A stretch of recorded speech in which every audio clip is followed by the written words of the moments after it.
Donc, nous avions dit que nous allons commencer avec l'enseignement de l'organisation selon Elohim.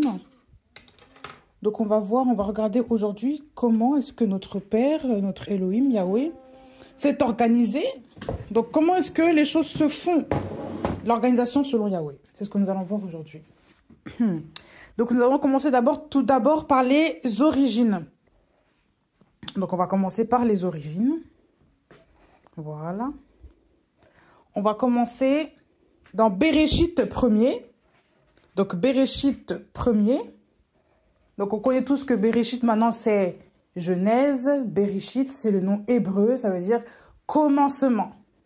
Voilà. Ça, c'est l'entête. D'abord, c'est Bereshit.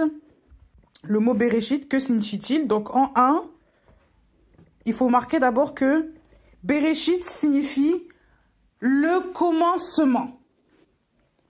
Ça veut dire qu'on ne commence pas en désordre. Et non, il y a un début à toute chose. Il y a des gens, quand ils commencent leur vie, c'est le désordre. Parce que c'est pas en ordre, on commence à l'envers, on commence par là, il faut pas commencer, alors qu'il y a des choses qui sont pas faites. Ça, c'est pas l'ordre, ça.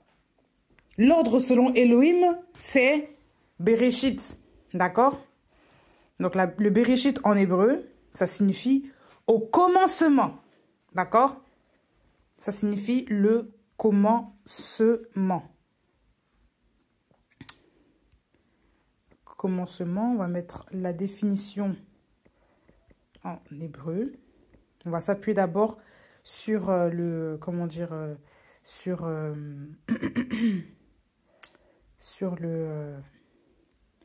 sur Internet, on va faire des recherches par rapport à ça. Donc, à chaque fois qu'on commence une étude, bien sûr, on sort les crayons, on apprend, voilà. C'est toutes ces choses-là, il faut chercher en profondeur. Donc, voilà. Alors, pourquoi je ne trouve pas ce que je veux trouver?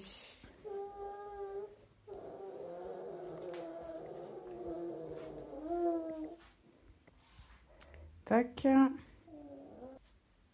Donc ici, on voit que au commencement, quand on clique donc sur le site mctv.com, quand on clique dans le livre de Genèse, chapitre 1er, à partir du verset 1er, on voit la définition de Bereshit. Donc on voit Reshit, qui signifie premier, d'abord, commencement, meilleur, chef, principal. Donc là, déjà, ça nous éclaire dans beaucoup de choses. Donc, quand on parle du commencement, quand on commence d'abord par rapport au premier mot de la parole, qui signifie Bereshit, eh bien ici, on voit le caractère, la première chose, la tête, le chef, la tête. L'entête de toute chose, d'abord, le chef, ce qui doit passer avant le principal. Le premier, avant tout. Avant toute chose. Il y a un commencement à toute chose. Donc voilà. Donc le commencement de l'homme, c'est Elohim. Le commencement de la terre, c'est Elohim. Tout a été fait à partir de lui. Donc, on te dit ensuite, au commencement, qu'est-ce qu'il y a au commencement? Après, au commencement, Elohim. Il créa les cieux et la terre. Ça, c'est déjà le premier verset. C'est tout un enseignement. Et on va débuter avec ça. Le Bereshit.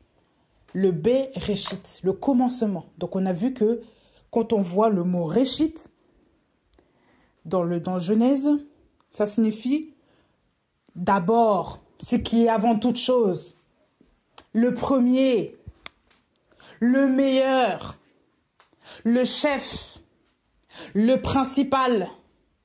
Donc ici, on vous parle de la personne d'Elohim. On vous parle de la personne d'Elohim. Ben oui. Quel est le commencement de ta vie à toi? C'est quoi ton commencement? Est-ce que ton commencement, c'est un homme? Est-ce que ton commencement, c'est ta mère? Est-ce que ton commencement, c'est ton père? Est-ce que ton commencement, c'est ton professeur? Est-ce que ton commencement, c'est ton fils? Est-ce que ton commencement, c'est les autorités du monde de ce pays? Est-ce que ton commencement, c'est, comment dire, ton ami, celle qui t'a toujours aimé, ton grand-parent? Qui est ton commencement?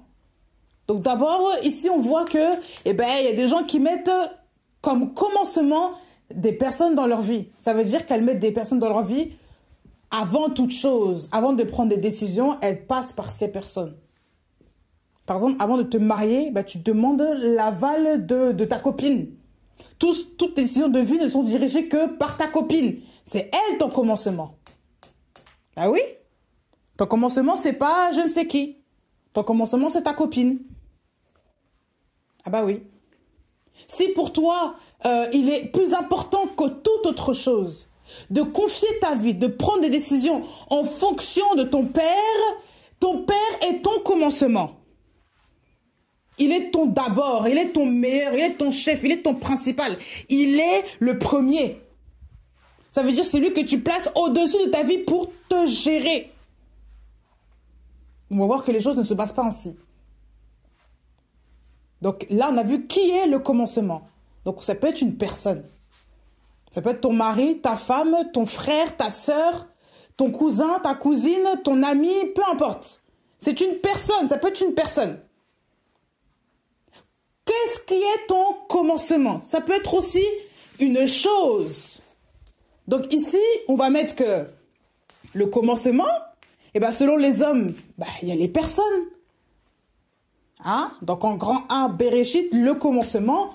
En dessous, il y a des personnes aussi. Donc ça peut être une personne, selon les hommes, selon les gens de ce monde. Ça peut être aussi, en B, des choses. Donc, qu'est-ce qui est ton commencement? Est-ce que tu dois voir quelque chose, avoir quelque chose pour commencer à prendre des décisions? C'est ça qui gère ta vie? Il y a des gens, par exemple, l'argent monnaie, c'est ça leur commencement. C'est ça leur d'abord. C'est ça leur meilleur. C'est ça leur chef. C'est ça le principal. Celui qui passe en toute chose, c'est d'abord l'argent. Voilà pourquoi il y a des gens, quand ils parlent, ils ne parlent que d'argent. Mais pourquoi? Parce que c'est normal. Pour eux, le chef de leur vie, c'est l'argent. C'est celui comment dire, qu'ils ont mis en tête de toute chose. Ça veut dire c'est celui qu'ils concertent, c'est celui qu'ils invoquent, c'est celui dont ils vont faire appel pour pouvoir commencer quelque chose. Alors qu'on le saura et on le sait. Voilà. Que l'homme n'est pas venu au monde avec l'argent. Il est venu au monde grâce à Elohim. Et c'est ce que nous verrons par la suite. Mais d'abord, si on reste d'abord sur cette partie de l'enseignement, on comprend ici qu'il y a des personnes qui prennent des choses comme des Elohim. Elles prennent leurs choses comme des Bereshit, comme des commencements. Donc, qu'est-ce que ça peut être? Il y a des gens, c'est l'argent. Il y a des gens, c'est le matériel. S'ils n'ont pas de matériel, ils ne commencent rien du tout. Ils ne jurent que par ça. Ils se glorifient du matériel qu'ils ont. Ils mettent leur confiance dans le matériel. Voilà pourquoi ils doivent s'enquérir de beaucoup plus de choses. Il y en a, c'est les réseaux sociaux. Bah oui, il y en a, c'est le téléphone. S'ils n'ont pas de réseaux sociaux, s'ils n'ont pas de téléphone, mais c'est la fin. C'est pas possible, là. On peut pas survivre, on peut pas. Non, c'est pas possible. Alors que ces femmes-là ont besoin d'Elohim, mais elles ne savent pas que leur Bereshit est Elohim. Elles pensent que leur Bereshit, c'est les réseaux sociaux. Voilà pourquoi que si elles n'ont pas de j'aime, elles tombent dans la perdition, dans la drogue et tout ce qu'ils ont. Voilà. Il y en a, pour eux, leur Bereshit, c'est, la popularité, la célébrité, être famous, être aimé. Le fait d'avoir comment on appelle ça, une population ou comment, voilà. Il faut qu'ils aient un audit qui les acclame, qui les aide. Des gens aussi, hein. Et il y en a, c'est souvent la célébrité. À travers les likes, les j'aime, il y en a, il faut qu'on les voit. Ils aiment qu'on les voit, l'apparence, l'image. Il y en a, c'est à partir de leur maison, leur voiture. C'est dans cela, c'est ça leur Bereshit. Parce que pour eux, ils ne jurent que par ça. Pour eux, leur commencement, de leur fondement, c'est ça. Donc, qui est ton commencement? Quoi est ton commencement? Ou qu'est-ce qui est ton commencement? Donc ici, on voit les COI, COD. Qui, quoi? Ah oui.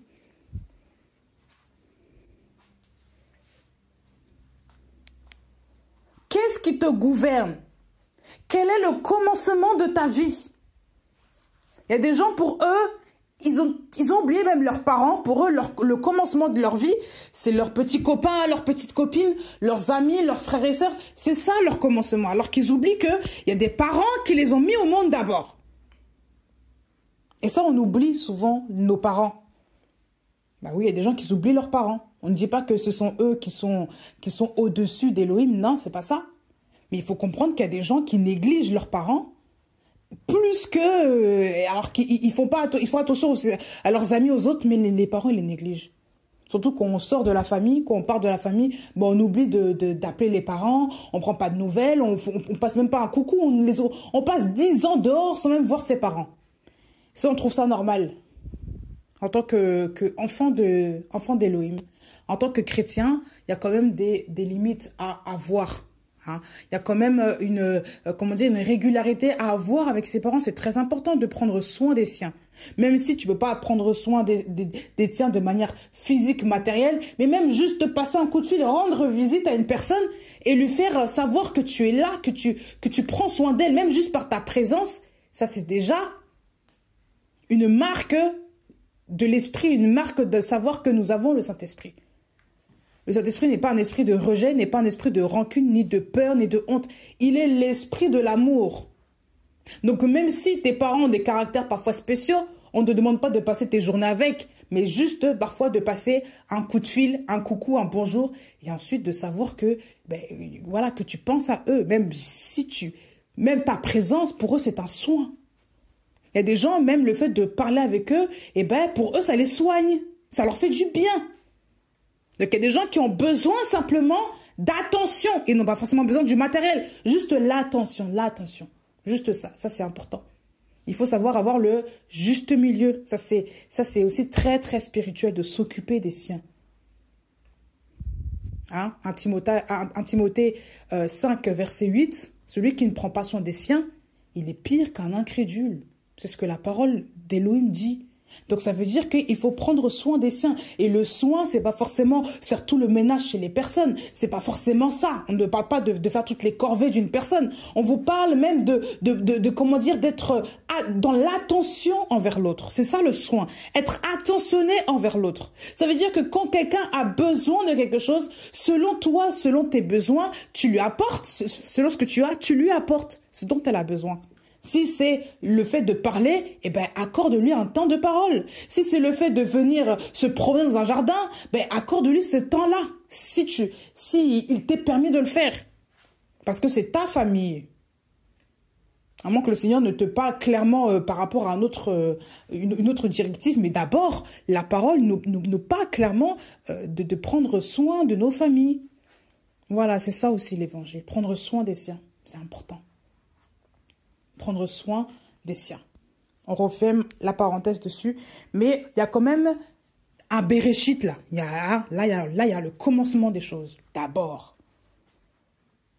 Voilà. Je tiens à souligner en deux. Donc en grand 2, on va parler du Béréchit de manière générale. Donc la définition du Béréchit. En A, qui est ton Béréchit? En B, qu'est-ce qui est ton Béréchit? Voilà. Vous pouvez aussi marquer des petites phrases comme quoi il faut prendre soin des siens, mais ça, c'était pas l'enseignement, ça, c'était une parenthèse que j'ai ouverte. Et maintenant, en grand 2, il faut savoir que le commencement, débute quelque part. Il y a toujours le commencement de quelque chose. Une chose naît toujours quelque part. Il y a une origine à tout. Il faut mettre ici l'origine du commencement. L'origine du commencement. En grand 2, l'origine du commencement. Qu'est-ce qui est l'origine du commencement? Quand on voit dans Béréchit 1er, on voit la suite. Au commencement, Elohim créa les cieux et la terre. Donc, on vous parle maintenant d'une personne qui intervient. D'un être qui intervient, qui s'appelle Elohim. Ah, maintenant, c'est quoi? C'est qui? Elohim. Donc, il faut savoir que dans le mot Elohim, il y a beaucoup de révélations à comprendre. C'est quoi Elohim? Elohim, de l'hébreu, ça signifie juge, divinité, ange. Ça veut dire que ici, dans la parole, selon les traductions réformées qui ont été faites, et que vous pouvez même aller voir dans les textes originaux de la parole, le mot Elohim a été, c'est traduit par juge, divinité et ange. Ça veut dire que aussi certains anges sont appelés Elohim. Certaines divinités, donc voilà, les divinités sont appelées Elohim. On parle clairement, on traduit par ange, machin, mais il faut comprendre que quand on parle d'Elohim, on ne parle pas que du seul être qui a créé le ciel et la terre. Là, on englobe beaucoup de choses. Voilà. Donc, le mot Elohim, la forme plurielle, c'est la forme plurielle de l'hébreu Eloah. Donc, vous mettez la définition ici d'Elohim, s'il vous plaît. Donc, Elohim, ça vient de l'hébreu Elohim, E-L-O-H-I-Y-M,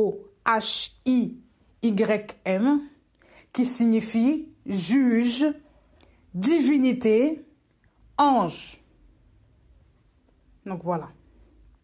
Et dans cette définition, dans cette étymologie-là, maintenant, on va comprendre que c'est la forme plurielle, donc Elohim, c'est le pluriel de Eloah. Eloah qui s'écrit E-L-O-A-H. C'est la forme plurielle de Eloah. C'est le terme Elohim qui a pour racine El. Donc, on va parler du mot El. Voilà. Qui signifie puissant. Ah. Donc, marquez bien ces étymologies-là parce qu'il faut comprendre maintenant où est-ce qu'on va. Il faut comprendre maintenant où est le processus, comment il faut vraiment comprendre comment est-ce qu'on avance. Donc, si vous ne marquez pas les définitions, vous allez vous perdre. Ça va être complexe. Parce qu'il y en a beaucoup qui ne savent pas c'est quoi Elohim, c'est qui, c'est quoi. Non, vous ne savez pas.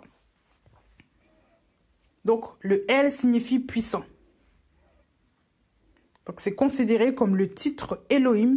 Ça serait un pluriel de majesté pour désigner la grandeur et la puissance de Yahweh, le véritable Elohim. D'accord? Donc, dans les Écritures, Elohim peut également s'appliquer aux êtres humains. Donc, on a vu que Elohim, ça veut dire juge, machin. Donc, ici, on parle des juges. Parce qu'on a vu que dans le livre des juges, il y a aussi des personnes qui ont jugé Israël, le peuple d'Israël, et il s'appelait aussi des Elohim. La même traduction, c'est Elohim aussi. Donc voilà.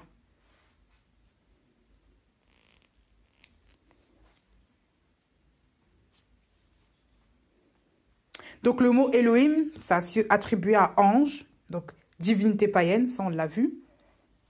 On peut aller voir dans certains versets comme Exode 7 au verset 1er. Donc, vous mettez juste les annotations, vous irez lire à la maison. Exode 7, verset 1er. On voit que certains hommes, certains démons, certaines divinités païennes ont eu aussi le statut d'Elohim. Voilà. Elohim est le Seigneur des seigneurs. Ça, déjà, c'est une chose qu'il faut savoir. Il est le créateur de l'univers, du ciel, de la terre et de tout ce qui s'y trouve. D'accord? Elohim se présente à Moshe sous le nom de Yahweh en lui disant « Je suis qui je serai ». Il montre ici son caractère éternel. Ça, on le verra à peu près. Plus tard, on le verra, surtout qu'on parlera des noms justement d'Elohim. Mais ici, quand on parle du véritable Elohim, du créateur du ciel et de la terre, on ne parle pas des divinités, des démons, Parce qu'en fait, ces démons-là ont été eux-mêmes créés par le El Tout-Puissant. Le créateur des cieux et de la terre. Voilà. Donc, on fera une recherche approfondie sur les noms. Après, dans un autre enseignement, là n'est pas le sujet du nom. On a fait juste une brève introduction, un court extrait sur le nom d'Élohim pour que vous compreniez que, en fait, le terme Dieu n'a pas sa place. Parce qu'en fait, le terme Dieu ne vient pas, en fait, ça vient du mot Zeus. Ça vient du grec Zeus, Deus, donc qui a été traduit ensuite en latin, mais la racine de ça, c'est le mot Zeus. Ça veut dire qu'ils ont confondu les divinités, l'ont fait apparenter, voilà, après, en français courant, ça donnait le mot Dieu. Ça c'est dérivé des latins, des traditions latino-grecques, mais ce n'est pas le vrai nom de notre créateur. Quand on parle de notre créateur, on dit qu'il est Elohim, d'accord? Il est le El, le seul véritable El, le seul véritable El puissant. Donc le terme c'est El, mais maintenant on ne parle pas de Dieu. Dieu maintenant, ça c'est dans la traduction française surtout. Traduction française, et ça a donné le mot Dieu. Mais cette traduction-là a été inspirée des textes gréco parce que eux ils adoraient les dieux, tout ça. Et le Dieu, c'est lui qui a donné, qui a donné naissance à tout esprit bizarre, à toutes les divinités impures, qui s'est marié avec d'autres femmes. Enfin, ça a fait que vous allez, si vous connaissez un peu la mythologie grecque, vous connaissez un petit peu l'histoire des dieux grecs, des déus, des dieux, des Zeus, des Athéna, toutes ces choses-là. Donc, il y a beaucoup de mélanges. Mais ici, le mot qu'on va utiliser tout au cours de l'enseignement, c'est Elohim. Donc voilà. Donc je ferme cette parenthèse là sur le Elohim. On reviendra dessus bien entendu dans une autre séquence. Mais il faut comprendre ici que Elohim, c'est le créateur. Ici on parle du créateur. Le créateur du ciel et de la terre, il n'y en a qu'un. Il s'appelle Elohim. Le El Tout-Puissant qui s'est révélé à Moshe, qui s'est révélé à Abraham, qui s'est révélé à Jacob, qui s'est révélé à Isaac, qui s'est révélé aux fils d'Israël, premièrement, parce qu'il y a eu une alliance avec leur père, Abraham, et tous ces hommes-là, en fait, c'était des hommes qui ont connu la face de Yahweh. Ils ont connu une des faces de Yahweh. Ils ont connu le véritable El. Et on voit les fruits, en fait, de leur foi jusqu'à maintenant. Ça, c'est sûr. Donc ici, on parle de l'origine. Dans ce chapitre-là, nous parlons de l'origine. Donc, je tiens à préciser et je tiens à informer les gens que Elohim, d'abord, est l'origine de tout homme. On ne peut pas soi-même se fabriquer. On ne se fabrique pas nous-mêmes. Il y a des gens qui commencent à mettre en place des lois pour que les femmes commencent à concevoir leurs enfants dans des utérus artificiels. Et ça, il faut le savoir. Ce sont des choses qui existent. Les gens commencent à vouloir, enlever la responsabilité qu'ils ont de porter des enfants. Ils veulent, décharger, soi-disant, selon eux, les femmes de porter des enfants. Alors que Dieu a fait ça exprès. Sinon, il aurait fait les choses autrement si vraiment ça devait incommoder les femmes. Aujourd'hui, tomber enceinte est une honte pour beaucoup de pays. Quand tu retombes enceinte après 1 an, on te voit mal, on te voit comme une poule pondeuse, une femme qui profite. Alors que ce n'est pas ça. Comment Dieu a fait les choses, ce n'est pas comme ça qu'il a fait les choses. Le monde actuel est contre les lois bibliques. Il est contre d'abord la création d'Élohim. Il est contre les principes familiaux. Le monde entier, pourquoi? Parce qu'il est gouverné par Satan. Ah bah oui, pour ceux qui ne savent pas, le monde que vous voyez est gouverné par Satan parce que les premiers hommes, les premiers humains, Adam et Ève, ont donné accès à Satan à cause du fruit du péché. Le péché est rentré dans leur maison qui était la terre. Voilà pourquoi, aujourd'hui, on se retrouve avec des choses comme ça, des lois antifamiliales, anti-bibliques. On tue les enfants, on prône l'avortement, etc. Alors que Dieu a dit qu'il fallait se multiplier. Il a créé les humains pour qu'ils se multiplient. Mais non, le diable lui fait le contraire de l'œuvre d'Élohim. Donc, on voit vraiment un adversaire redoutable ici. Ah bah oui. Et jusqu'à ce jour, eh ben, c'est le diable qui règne sur la terre. Ça, c'est le siècle du diable. Ça, c'est le temps du règne de Satan. Les gens me disent, non, ça c'est Jésus qui règne. Oui, Jésus est au-dessus de tout. Mais il donne la clé à Satan parce que eh ben, le monde entier est sous son emprise. Ça, c'est biblique. On le verra ensuite plus tard. Mais il faut déjà comprendre déjà ces réalités-là. L'origine de toute chose. Donc, l'origine de l'homme est Elohim. L'homme ne s'est pas créé lui-même. La femme ne s'est pas créée elle-même, ni même l'homme. C'est l'homme c'est Elohim qui a pris l'homme, qui l'a façonné, qui l'a créé à partir de rien, à partir de la poussière de la terre.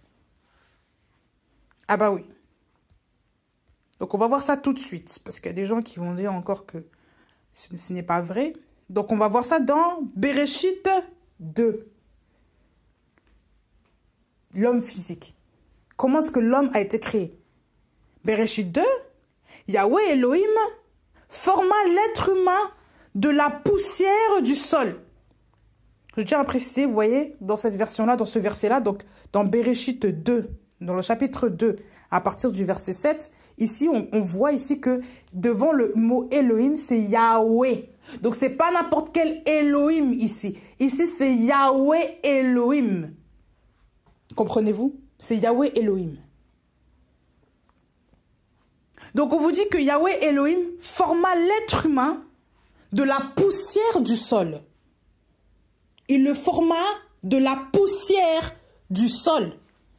Il souffla dans ses narines le souffle vivant et l'esprit et l'être humain devint une âme vivante. Et Yahweh Elohim planta un jardin en Éden, à l'Orient, et il y mit l'être humain qu'il avait formé. Donc ici, qu'est-ce que nous comprenons? Eh bien, on voit que c'est Yahweh qui crée l'homme, qui le forme à partir de la poussière du sol. Donc, est-ce que l'être humain, est-ce que l'être humain se crée lui-même? Non. Est-ce que l'être humain, c'est lui qui crée les enfants? Non. C'est pas lui qui crée, il donne naissance, mais c'est pas lui qui façonne un enfant. Il peut pas. Parce que la création, d'abord, appartient exclusivement à Yahweh. Eh ben oui. Voilà pourquoi personne, normalement, ne doit te tuer si ce n'est que Elohim qui reprend ton souffle. Parce que c'est lui qui l'a donné, donc c'est lui qui doit reprendre. Donc aucun être humain ne doit s'empresser à tuer un homme, ne doit courir verser le sang. Mais non, aucun être humain. Yahweh Elohim est le seul créateur. On vous dit au début dans Bereshit 1er, on vous dit que au commencement Elohim créa. Donc le premier être à avoir créé les choses, c'est Elohim. Il est l'origine de la création du monde. Il est l'origine aussi de la création de l'homme. On le voit juste ici. Donc que personne ne vous trompe. Donc ici, qu'est-ce qu'on comprend maintenant? On comprend donc que Elohim, c'est lui qui nous forme. Donc c'est lui qui nous a créés. Donc il est notre commencement. Waouh! Révélation! Il y a beaucoup de gens qui vont se dire, mais non, mais c'est ok, à travers la parole, c'est logique. Mais quand vous regardez les choses actuelles dans le monde, est-ce que vous voyez beaucoup de gens qui disent leur commencement, c'est Yahweh dans toute chose, dans toute leur vie? Où est le commencement? Regardez bien les choses. Les gens ont mis l'homme au Bereshit. Ils n'ont jamais mis Elohim au Bereshit. Voilà pourquoi il y a beaucoup de choses qui ne s'achèvent pas, qui ne finissent pas, qui tombent à l'eau, beaucoup de projets qui sont détruits. Voilà pourquoi il y a beaucoup de couples, de familles, de mariages qui sont détruits. Il y a beaucoup de choses qui ne sont pas correctes, qui ne sont pas normales. Pourquoi? Mais parce que Elohim n'est pas le commencement. Vous voulez faire un projet, mais Elohim n'est pas à la base. Comment voulez-vous que ce projet-là, qu'il aboutisse? C'est pas possible. C'est pour ça qu'à la fin, Satan sera détruit. Tous ces œuvres qu'il a fait là-bas, ça sera que de la fumée parce que lui, il n'est pas créateur. On lui a donné le droit pendant un temps, là, la clé, là, et aujourd'hui, mais ça, c'est fini, ça, déjà, là. En Christ, déjà, il n'y a plus de clé sur toi. Et comment dire qu'il n'a pas d'accès sur toi en Christ? Non!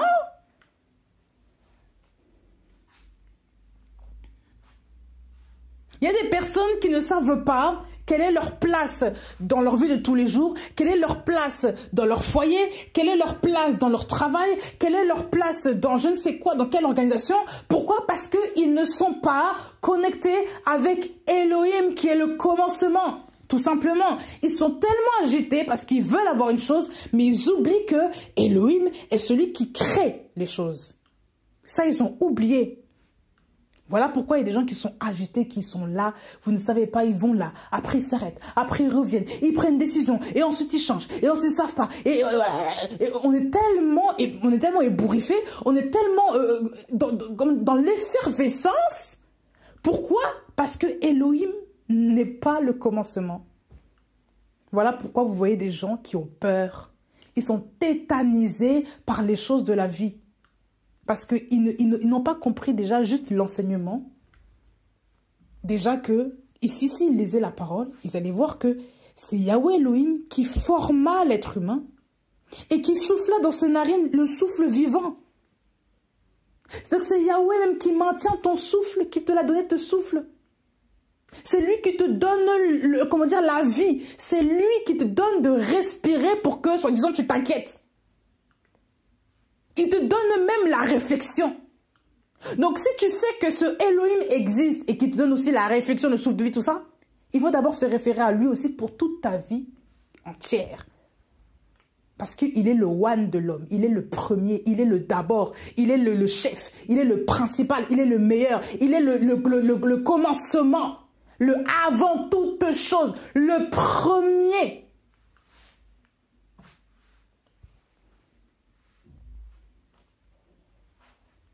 L'origine de l'homme, c'est Elohim. Mettez ici, l'origine de l'homme, c'est Elohim. L'origine d'une femme, c'est Elohim. L'origine des enfants, c'est Elohim. Les gens qui disent que non, c'est nous qui faisons nos enfants, vous êtes des menteurs et vous êtes des contrôleurs. Vous avez déjà l'esprit du malin en vous. Vous êtes influencés par le malin.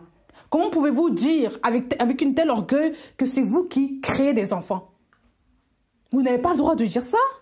Vous ne savez même pas déjà quand vous-même vous tombez enceinte, vous les femmes qui disent ça. Donc c'est pour ça que vous prenez des tests de grossesse.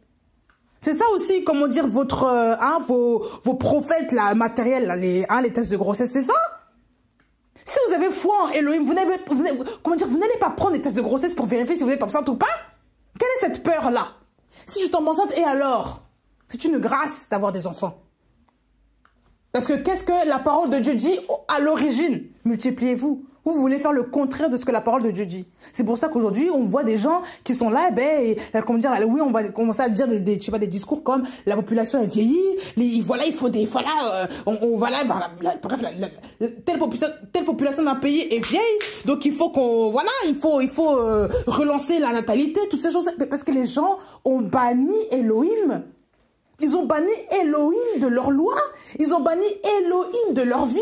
Voilà pourquoi les gens maintenant prennent excusez-moi, hein, des pilules, des médicaments pour contrôler leur vie. Donc, pour eux, leur Bereshit, c'est la pilule du lendemain. Pour eux, leur Bereshit, c'est la contraception. Pour eux, leur Bereshit, c'est le test de grossesse. Pour eux, leur Bereshit, c'est les préservatifs. Il faut dire les choses. La contraception, toujours. Pour eux, leur Bereshit, c'est l'avortement, l'IVG.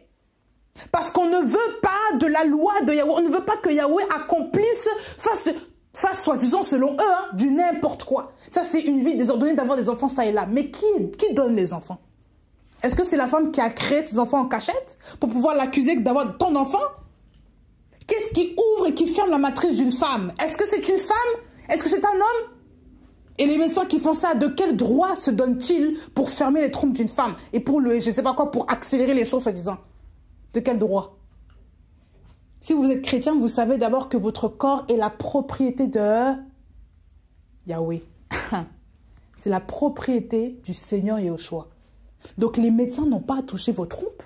Les médecins n'ont pas à faire des ligatures de trompe. Les médecins n'ont pas à vous donner des, je sais pas, des préservatifs pour voir votre intimité. Et en plus, on vous pose des questions. Mais c'est quoi cette chose? Mais non, ce n'est pas normal. Bon, on m'a carrément demandé à la sortie de la maternité, mais comment allez-vous faire? Prenez-vous des contraceptifs? Je dis non, on ne prend pas ça. On ne compte pas sur ça. Ah ben non, il faut. Comment dire, la sage-femme s'est carrément moquée de moi. Ben oui, je vous le dis. Elle m'a quand même prescrit ce qui devait, mais on n'a jamais touché ces choses-là. Pourquoi? Parce que la liberté, c'est ça. La liberté, ce n'est pas ce que l'homme dit. La liberté, ce n'est pas ce que l'homme te dit de faire. La liberté, ce n'est pas de vivre selon les coutumes de ce monde. La liberté, c'est d'abord en Yehoshua, ma chia.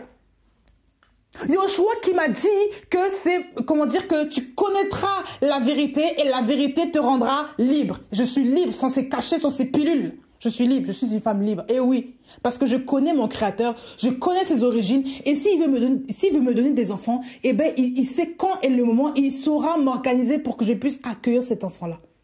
Mais ce n'est pas moi mon Bereshit, ce n'est pas moi-même qui est le Dieu de ma vie, qui est le Elle de ma vie. Je ne suis pas la créatrice de ma vie. Alors comment est-ce que je vais pouvoir commencer à agencer, l'arrivée de mes enfants, les programmer, les planifier? Mais attendez. Est-ce que c'est marqué au commencement, je sais pas, Catherine créa, voilà. Au commencement, Jean-Philippe créa les cieux et la terre. Au commencement, Elohim. Donc changez les registres. Mettez votre vie en règle, parce qu'il y a beaucoup de gens ici qui, à cause du manque de connaissances, s'égareront et iront à la mort. Voilà, bêtement. Il y a des gens qui ont eu des maladies pulmonaires, des maladies graves, des enflures aux genoux, au corps, qui ont eu des maladies secondaires, qui sont apparues au fur et à mesure des années. Pourquoi? À cause, justement, à cause de ce genre de choses. Ils ont commencé à prendre des contraceptions, des pilules, des médicaments en tout genre, alors que c'était des choses qui devaient être arrêtées. Ils ont continué à prendre ça et ça fait un dérèglement qui était encore pire. Et ça a donné des maladies comme le cancer, comme les trucs, même parfois des trucs on ne sait même pas d'où ça vient, qu'on n'arrive même pas à résoudre. Mais dans le temps, les gens n'étaient pas malades comme ça. Les gens n'étaient pas aussi soucieux de leur santé comme ça. Aujourd'hui, regardez le siècle dans lequel nous vivons. Voilà pourquoi il y a tellement de problèmes aujourd'hui il y a tellement de problèmes de société. Parce que les gens ont enlevé, ils ont banni Elohim de leur vie. Au lieu de dire, mon commencement c'est Elohim, c'est lui qui crée ma vie. Non, le commencement c'est qui? Eh bien c'est l'humain, c'est lui qui doit créer ma vie. C'est le médecin qui doit décider si je dois prendre des hormones ou pas. C'est lui qui doit décider si on doit me faire, accoucher maintenant ou pas. Alors que Elohim a donné un temps de naissance à chaque enfant. Mais non, aujourd'hui, ce sont les médecins qui vous gèrent. Donc, ce sont eux, vos Elohim. Donc, ce sont eux, vos Bereshit. C'est la santé qui prend, J'écoute le médecin parce que c'est un médecin, il s'y connaît. Et Elohim, non, par contre, Elohim, il donne des enfants en désordre, ça nous fatigue les enfants, donc on va faire des avortements, IVG, contraception à fond tous les jours. Oh, j'ai oublié ma pilule, je suis pas bien. Vous vous rendez compte? Vous appelez ça être libre? Vous, chrétiens, vous appelez ça être libre? On trouve ça normal. On sait, je sais pas, les pilules, mais si je te donne un enfant, c'est parce qu'il sait que c'est le temps. Si Elohim te donne un enfant, c'est parce qu'il sait que c'est le temps. Où cet enfant-là doit naître. Il est venu pour une mission. Toi, tu es là, tu prends toutes sortes de choses pour ne pas que Elohim accomplisse son plan. Donc, c'est ça. Donc, ça veut dire que tu es anti-Machia. Sans te rendre compte, tu fais les choses contre Elohim. Parce que tu prends des choses qui ne sont pas normales. Alors que c'est une grâce de tomber enceinte.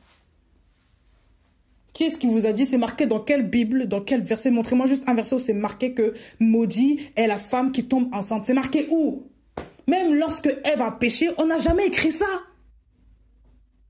On a juste... Elohim a dit que la douleur de ses grossesses, elle sera augmentée. Mais est-ce qu'on a dit qu'à cause de toi, la grossesse est maudite? C'est marqué où? Par contre, on a dit avec l'homme, à cause de toi, le sol est maudit. Donc ça, oui. Le sol dans lequel aujourd'hui tu marches, il est maudit à cause d'Adam. Mais on n'a jamais dit que la grossesse était maudite. Il faut bien lire. Il y a des gens qui, eux, tu tombes enceinte, c'est pas bon. Ah ben c'est pas bon, t'as pas de situation, c'est pas bon. Mais qui donne les enfants? Est-ce que c'est toi, est-ce que c'est Elohim? La femme ne savait même pas qu'elle allait tomber enceinte. On dirait que c'est elle qui a cherché à tomber enceinte. Elle a juste vérifié qu'elle était enceinte. Elle a juste vérifié. Mais qu'est-ce qui a donné l'enfant? Est-ce que c'est elle? Alors pourquoi accuser les femmes de tomber enceinte? Pourquoi, les stigmatiser, les regarder avec un mauvais œil là? On ne comprend pas ces gens-là là.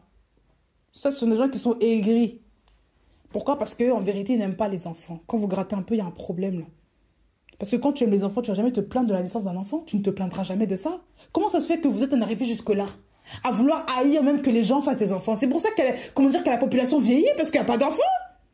Parce que les gens ne veulent plus d'enfants. Hein, des femmes qui vont en Espagne, qui préfèrent se faire avorter même à 5 mois. L'enfant vit. Là, vous allez encore acclamer ça. Sachez que la contraception, c'est pas plus différent que l'IVG. Ah ben non, c'est pas plus différent. C'est quoi la différence? Dites-moi. Refuser la vie et tuer. Quelle est la différence? Oui, c'est juste que la contraception, c'est plus doux, on ne voit pas. Oui, mais les dégâts du corps, là, ton corps est contrôlé par un médicament, tu trouves ça normal? Ton corps est contrôlé par un médicament, c'est lui qui gère tes hormones. C'est lui qui gère ta vie. Une femme se doit d'avoir des hormones de femme. Maintenant, c'est la pilule qui va arrêter tes hormones et les déclencher quand elle veut. Donc, c'est elle ton Elohim. C'est ça, donc c'est ça ton Elohim. Jusqu'à les femmes même prennent même des carnets pour cocher, pour mettre des pilules de machin. Qu'est-ce que c'est que ça, là? Non. Il y a des femmes aussi en cachette qui, comme elles ne sont pas mariées, on prend la pilule pour ne pas voir mon péché. Donc, ça va forniquer en désordre là-bas. Mais, hein? On voit aussi beaucoup de choses comme ça. C'est pour ça qu'on voit beaucoup de jeunes, on se dit, ouais, non, mais elle n'est pas enceinte, tu vois, les jeunes, non, c'est parce qu'elle met la pilule, elle prend la pilule, là. La petite, là, c'est pour ça, hein. Sinon, depuis longtemps, déjà, il y aura 3 enfants derrière. Mais si les filles, si l'invention de la pilule n'avait jamais existé, les gens, il y aurait vraiment la sanctification, je vous assure. Les gens n'iraient pas coucher avec n'importe qui. C'est parce qu'aujourd'hui, les gens, il y a tellement de recours pour cacher les choses, pour commencer à faire du n'importe quoi, parce qu'il n'y a plus la loi d'Elohim. À quel moment Elohim a dit qu'il fallait prendre une pilule pour ne pas avoir d'enfant? Depuis que mon enfant est né, ça va faire 1 an. Je n'ai jamais touché de pilule. Je vous le dis. Et pourtant, j'ai repris mes menstrues déjà et ça fait déjà un moment, un bout de temps. Quelques mois après, c'était déjà reparti. Mais c'est pour vous dire à quel point les gens sont manipulés, manipulables. Ils sont contrôlés par, par tous ces systèmes et ils se croient encore libres. C'est en Christ qu'on est libre. Ce n'est pas dans le monde. Ce n'est pas avec les pratiques de ce monde. On vous oblige de prendre des médicaments alors que ce n'est pas dans la Bible. Ce n'est marqué nulle part. C'est normal qu'après, des gens ils trouvent des problèmes de santé et après ils accusent les démons. Mais non. C'est l'ignorance. Allez chercher un peu l'histoire des pilules. Vous allez voir que déjà, ça vient tout droit des francs-maçons. C'est eux qui ont tout mis en place pour mettre un planning familial. Ils vous disent même un planning familial. Ça veut dire que ce sont des gens qui rentrent maintenant dans les familles, qui commencent maintenant à dire aux gens quand aller ensemble, quand ne pas aller ensemble, quand faire des enfants, quand ne pas faire des enfants, quand, voilà, l'intimité. Ils veulent rentrer maintenant dans l'intimité des gens. L'esprit des eaux, bah oui, ça ramène des esprits impurs. Des démons, ça ouvre des portes aux démons, ce genre de choses. Ben oui, ça vous savez pas. On voit toute votre intimité. On sait tout ce qui se passe. Vous êtes contrôlé. Vous allez, je sais pas, chez la gynécologue, machin, on voit tout, on vous prescrit des médicaments, vous savez même pas je sais pas de quoi on est, mais non, mais qu'est-ce que c'est que ça, là? Qu'est-ce que c'est que ça, là? On ne dit pas qu'il faut pas aller se faire soigner. Quand tu as besoin, on va te faire soigner, oui, mais quand il n'y a pas besoin, pourquoi faire toujours des contrôles annuels de annuels? Tu es libre, non? Qu'est-ce que c'est que ça, là? Oui, à partir de 25 ans, il faut faire toujours tous les ans ou tous les je ne sais combien de temps, tous les 2 ans, il faut toujours faire des contrôles annuels, il faut faire des frottis. Mais attendez, c'est quand même mon corps, non? Toi, tu es une femme, tu vas vouloir toujours que quelqu'un te plotte comme ça, si ce n'est que ton mari? Qu'est-ce que c'est que ça? Ça, c'est l'esprit de contrôle. Ben oui. On contrôle le corps des femmes. Parce qu'on ne veut pas que les femmes fassent ce qu'elles veulent. Dans leur liberté elles-mêmes, dans leur consentement, on ne veut pas. On les fait peur avec toutes sortes de maladies qui vont arriver si elles ne font pas de frottis, si elles ne font pas de ceci. Et quand vous regardez bien la racine, ce sont des gens qui ont mis en place des systèmes pour gérer les familles. Donc en fait, Elohim n'est plus le Elohim, hein, qui est le commencement de l'homme, qui crée toutes choses. Non, maintenant c'est l'homme qui se fait remplaçant d'Elohim dans les familles. Donc tous ceux qui participent à prendre ce genre de médicaments sont aussi partisans involontairement. Ils sont dedans, ils ne se rendent même pas compte. C'est pour ça qu'il faut vraiment faire attention à ce que vous ingérez en vous. Votre corps est la propriété du Seigneur. 1 Corinthiens 6, 19. Ne savez-vous pas que votre corps est le temple du Saint-Esprit? Saint-Esprit habite en vous. C'est un temple, votre corps. Il est sacré, il est précieux. On ne peut pas faire n'importe quoi avec votre corps. Celui qui se joint au Seigneur est avec lui un seul esprit. Donc votre esprit est lié avec celui du Seigneur. Elohim est votre commencement, il est votre Bereshit. Vous ne pouvez pas commencer à mettre Elohim en retrait et commencer à vouloir faire vos lois selon le système adamique, selon le système païen, vouloir les ingérer dans votre vie avant la parole. Ça ne marche pas comme ça. Mais non. Qu'est-ce que c'est que ces choses-là? Comment dire, même des jeunes filles. Oui, pour ne pas avoir d'acné, on prend la pilule. Donc c'est ça, hein. Donc, je sais pas, au lieu de traiter ta peau naturelle, non, tu préfères prendre je sais pas, des trucs pour ne plus avoir de boutons. Vous trouvez ça normal? Vous trouvez ça vraiment normal? C'est comme si tu nettoies l'extérieur d'une maison, mais l'intérieur, tu ne le nettoies pas.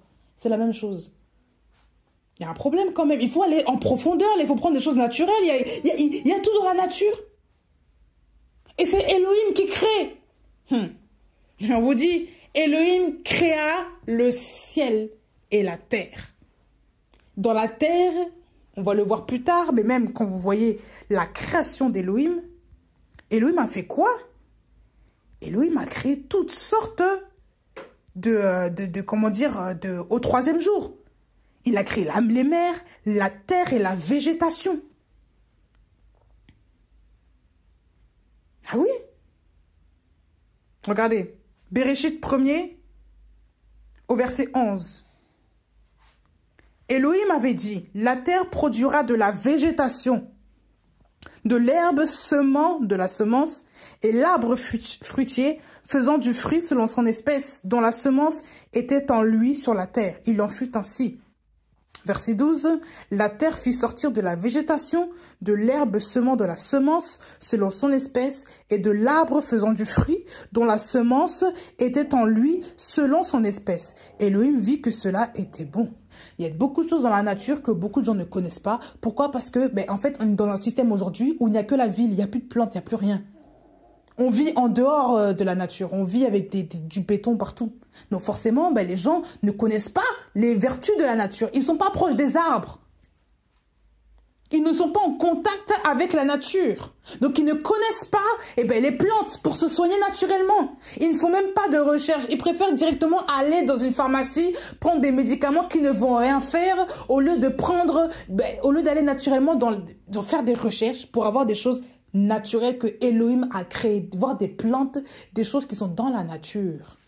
Il y a des choses qu'on ne trouvera jamais en dehors. Même si les médecins, les pharmacies, les pharmacies, bref, le monde de la santé veut changer, veut créer des médicaments à partir de ce qui est dans la nature, leurs dérivés ne seront jamais comme la nature. Les gens à l'époque se portaient mieux qu'aujourd'hui. Et parfois, on se demande pourquoi. Mais parce qu'aujourd'hui, il y a tellement de choses qui font que les gens se nourrissent mal. Les gens ne sont pas bien dans leur peau. Les gens s'alimentent n'importe comment. Les gens vivent d'une manière trop sédentarisée. Il n'y a plus d'activité comme avant. Les gens, voilà, il y a une vie qui n'est plus la même. Beaucoup de maladies chroniques, beaucoup de maladies qui sortent en tout genre. Pourquoi? Parce que ils ont enlevé la parole de leur vie. Ils ont enlevé Elohim de leur vie. Elohim n'est pas leur Bereshit. Donc on voit les conséquences de tout ce désordre. On voit les conséquences. Le fait de ne pas avoir Elohim, ça crée des problèmes. Vous avez mis autre chose à la place d'Elohim. C'est normal parfois qu'on a des attaques, parfois on ne comprend pas. Parce que Elohim n'est pas le 1. C'est quelqu'un d'autre. Vous avez mis les problèmes avant Elohim. Vous avez mis la recherche de l'argent avant Elohim. Vous avez mis la recherche d'une maison avant Elohim. Vous avez mis la quête du bonheur avant Elohim. Même ça, avant Elohim.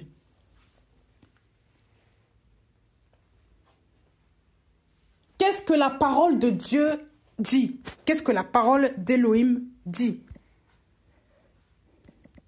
Qu'est-ce qu'elle dit?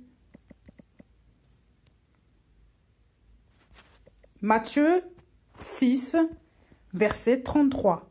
Matthieu 6, verset 33. Donc là, on est toujours dans les origines. Qu'est-ce que Elohim me dit? Donc en fait, on va même remonter à... Attendez. Voilà, on va même remonter au verset 25. Matthieu 6, à partir du verset 25 à la fin. C'est pourquoi je vous dis, ça c'est Yehoshua qui parle, ne vous inquiétez pas pour votre âme, de ce que vous mangerez et de ce que vous boirez, ni pour votre corps, de quoi vous serez vêtus. L'âme n'est-elle pas plus que la nourriture et le corps plus que le vêtement? Donc là déjà une chose.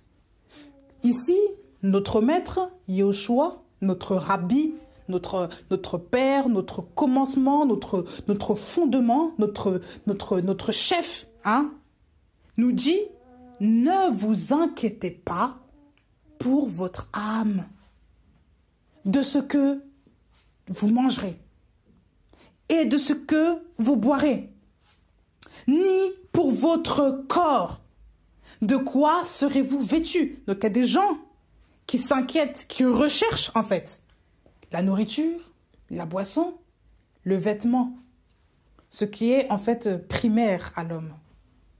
De l'homme normal, ce qu'il va rechercher, par exemple, s'il est nu, ben, s'il fait froid, je vais me couvrir, je vais me mettre au chaud. S'il a faim, ben, je vais aller manger. S'il a soif, je vais aller boire. Et s'il ne trouve pas, il va s'inquiéter. L'homme de ce monde, c'est ça.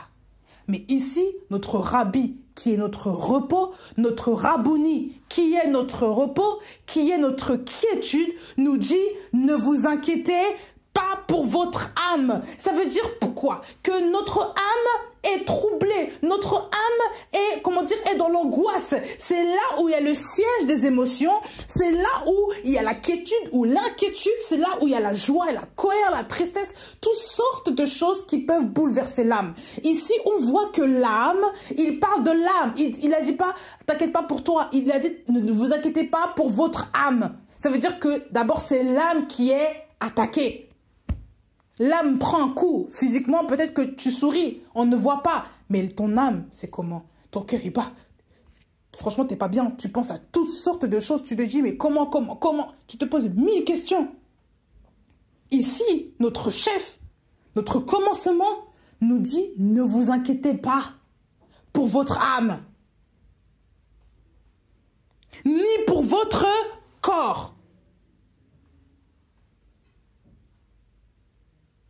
Donc ici, on comprend deux choses. Qu'il y a l'inquiétude pour l'âme et il y a également l'inquiétude aussi pour le corps. Donc les gens s'inquiètent s'ils auront demain à manger. Les gens s'inquiètent si demain ils auront à boire. Les gens s'inquiètent si demain ils auront de quoi se vêtir. Ils s'inquiètent aussi pour leur corps. Je ne sais pas pourquoi, machin. Je suis en mauvaise santé, j'ai ça, j'ai mal. Ils s'inquiètent. Ils se disent, je peux mourir à tout moment. Puisque j'ai une maladie, je vais mourir. Ils ont mal, donc ils s'inquiètent. Ici, notre Père nous dit, ne vous inquiétez pas. Et il dit ensuite, l'âme n'est-elle pas plus que la nourriture? Et le corps plus que le vêtement? Regardez les oiseaux du ciel, car ils ne sèment ni ne moissonnent, ni ne recueillent dans des greniers.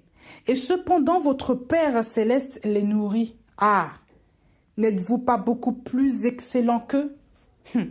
Ici, l'enseignement, regardez l'enseignement du Père. La révélation du Père ici, il nous fait comprendre que l'origine des oiseaux, la confiance des oiseaux est dans le Père. Parce qu'il nous dit, cependant, votre Père céleste. Donc, tu as un papa au ciel, toi qui m'écoutes. C'est eux, c'est lui qui les nourrit. On parle du Père Céleste. Elohim, celui qui a créé les oiseaux. Eh bien oui, Elohim a créé les oiseaux. Allez lire Bereshit, tout le chapitre, vous allez voir que les oiseaux des cieux ont été créés par Elohim, tout comme l'être humain. Mais on vous dit ici, on vous annonce, regardez les oiseaux du ciel. Ça veut dire qu'il faut observer les oiseaux pour être enseigné. C'est un ordre, hein. Regardez. Regardez les oiseaux du ciel. Car ils ne sèment ni ne moissonnent. Donc les oiseaux du ciel, Ils ne font pas de travail comme les humains. Et pourtant, voilà, ils ont toujours à manger. Oh, mais qu'est-ce que c'est que ça? Ils sont dans le repos. Même la création nous enseigne, même les animaux nous enseignent que... Il n'y a pas besoin de s'inquiéter. Regardez les oiseaux. Est-ce que vous les voyez en train de s'énerver contre des humains, les attaquer pour rien comme ça là? Parce qu'ils ont faim, parce qu'ils voient votre nourriture, après ils s'en vont? Est-ce que vous les voyez en train de crier, en train de becqueter les gens pour avoir la nourriture? Vous les voyez en train de... Est-ce que vous voyez des caractères, je sais pas, des tendances classiques comme ça chez les animaux? On voit souvent comment dire, des animaux qui sont là, pleins dans le ciel, ils se posent ça et là, ils font leur vie, ils grignotent un peu, ils s'en vont, ils volent, ils continuent, ils voient un peu, ils mangent un peu, ils volent, et voilà, ils sont dans les arbres, ils chantent. Regardez la vie des oiseaux. Regardez la vie des oiseaux. Les oiseaux, ce ne sont pas les grands dérangeurs de la vie, là. Non. Observez, la Bible nous dit, hein, regardez les oiseaux du ciel. Ils ne sèment ni ne moissonnent. Tout ce que l'homme galère pour faire, ils ne le font même pas. Ils ne recueillent pas dans des greniers. Ça veut dire que quand même ils ont à manger dans leur bouche, ils ne mettent pas de côté. Ils mangent ce qu'ils doivent manger. Et cependant, on va juste voir ce mot-là. C'est très important. Cependant. Qu'est-ce que signifie cependant?